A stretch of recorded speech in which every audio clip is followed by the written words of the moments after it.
Hey guys, Aniki back here, and today I'd like to talk about why I'm personally quite worried about Francis Ngannou's comeback fight against Renan Ferreira. Now, if you don't know, Ngannou is going to fight Renan Ferreira in the PFL this Saturday, and I personally think Ngannou has a very good shot of getting chinned in this fight. Honestly, I think it's a 50-50 fight, and here's a couple reasons why I think Ferreira might win. So, starting off with the physical factors, we have to remember, first of all, that Ngannou just got flatlined by AJ. It's the first KO loss of Ngannou's entire combat sports career, and up until he fought AJ, he was just eating shots, right? He ate shots off of Stipe, he ate shots off of Tyson Fury. Ngannou was just eating all of this damage.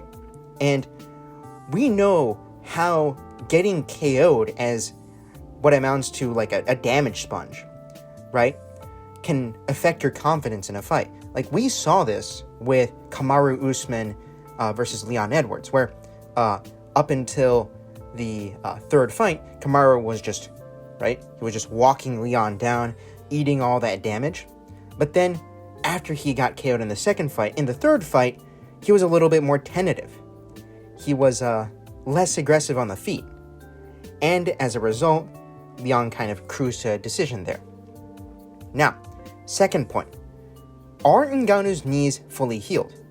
As we know, 2 years ago when Francis Ngannou fought Ciryl Gane, he did so without any knees, basically. Like his MCL, his ACL, his LCL, his MHP, whatever. I don't know all the ligaments in the knees.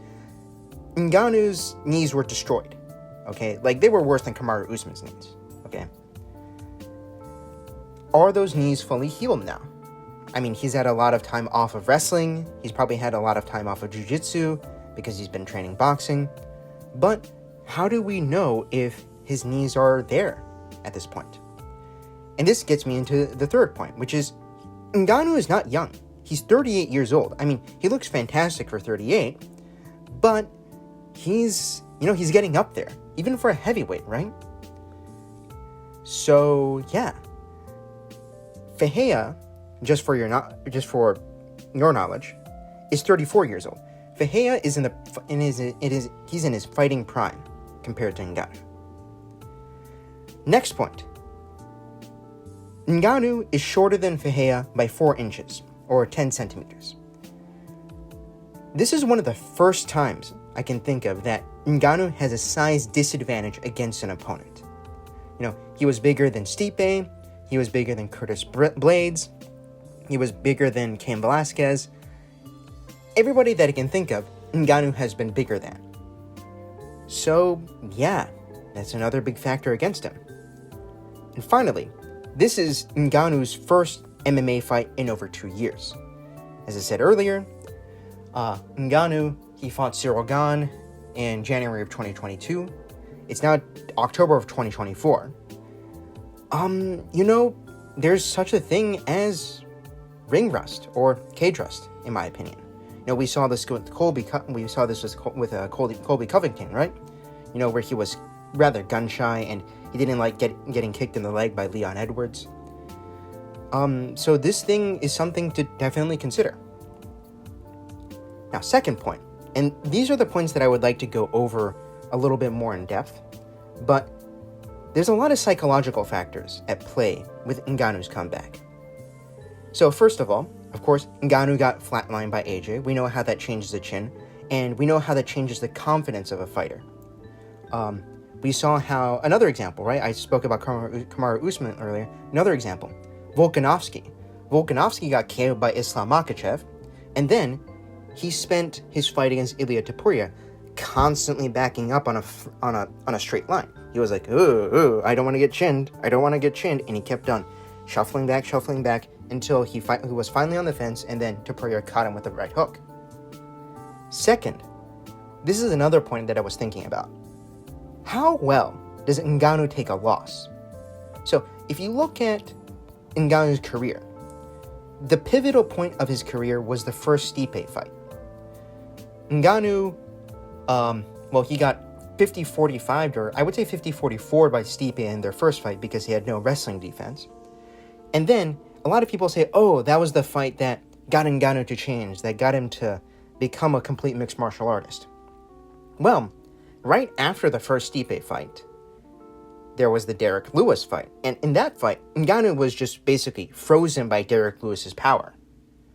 So, I personally am not 100% sure about how exactly Francis Ngannou is going to take this loss. And specifically, I'm talking about the loss to AJ, right? Is his confidence still there? I'm not fully certain about it. And if you look at him in interviews, it seems that Ngannou is kind of doing this fight with Renan Ferreira out of an obligation to the PFL because the PFL went and let him box, okay? Next point. Is Ngannou still hungry for MMA and for fighting? And I'm asking this because Ngannou's made a ton of money in boxing, and he's going to make a ton of money off of this fight just by showing up. How hungry is Ngannou for, beating up Renan Ferreira, right? This guy in the PFL that nobody would have heard of if it weren't for the fact that he was fighting Ngannou. So, do we know if the hungry guy that, crossed the Sahara Desert and went all the way to France and then went all the way to America for MMA, how are we sure that that guy is going to be the guy who shows up in the cage on Saturday?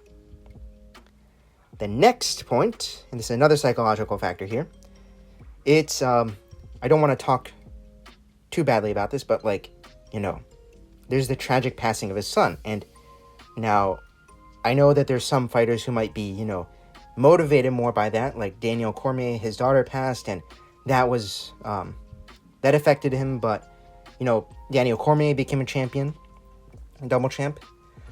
But how do we know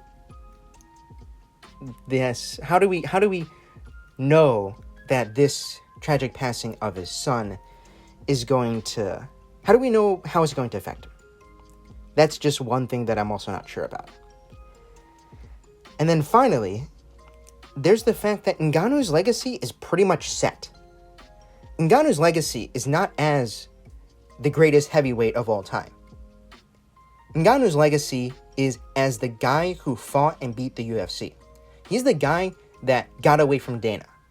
He's the guy who, he was getting screwed over by the UFC, and then he said, screw you, Dana, screw you, Hunter, screw you, Endeavor Group Holdings, I'm out of here.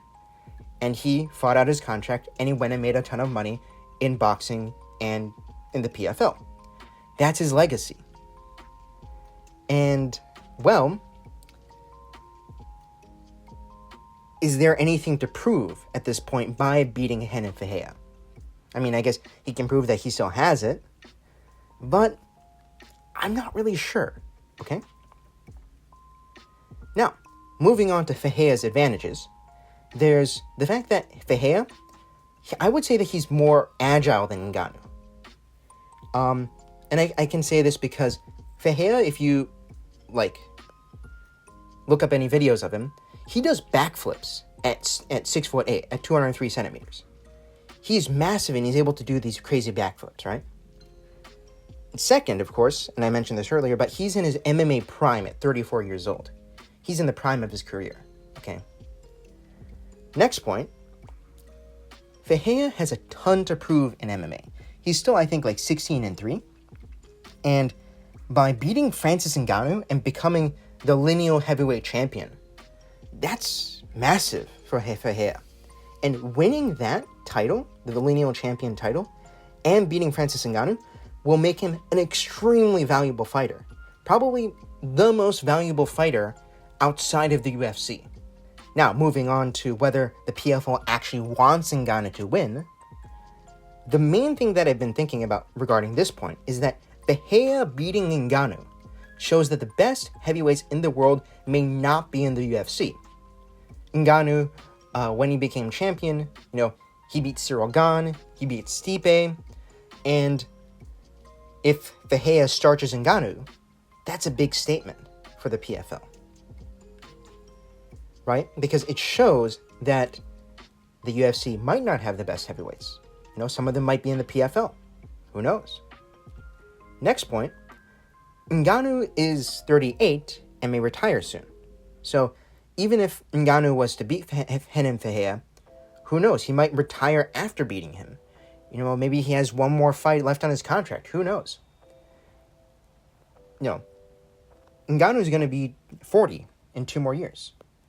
That's not a lot of time to, milk money out of Ngannou, right? And then finally, Ngannou's contract is very, very expensive. And one other point that I'd like to make is that Ngannou's contract states that they only have to pay Ngannou's opponent $1 million when they're fighting him. Or was it $1 million or $2 million? I forgot. It's $1 million or $2 million.